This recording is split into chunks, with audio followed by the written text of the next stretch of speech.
Qual é a complicação mais frequente? Infecção? Então, a infecção ela é uma complicação frequente, principalmente na escoliose neuromuscular. Por quê? Porque normalmente são pacientes de baixo peso ou desnutridos, são pacientes que têm incontinência urinária e fecal, ou seja, usam fraldas, são pacientes que permanecem muito tempo da sua vida internado, então muitas vezes eles são colonizados.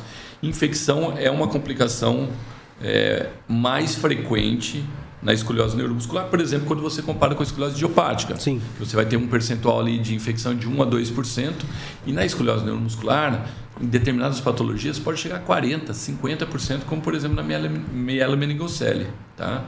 Agora, as complicações mais frequentes nesse tipo de cirurgia são as pequenas complicações, as complicações do pós-operatório imediato. Então, por exemplo, a telectasia, que é o pulmão dar uma fechadinha no pós-operatório, e aí você precisa ventilar, fazer fisioterapia. O ilho paralítico, que é o paciente que fica obstipado, o intestino não funciona, é muito comum no pós-operatório, mas são complicações bem frequentes, mas de mais fácil resolução. São complicações menores que a gente chama, né? E o paciente se recupera bem em quanto tempo depois da cirurgia? Então, de uma maneira geral, o paciente fica hospitalizado de 5 a 7 dias, dependendo do porte da cirurgia, do tamanho da cirurgia. Tá? Ele recebe alta e depois de uma semana daí ele volta para a retirada dos pontos.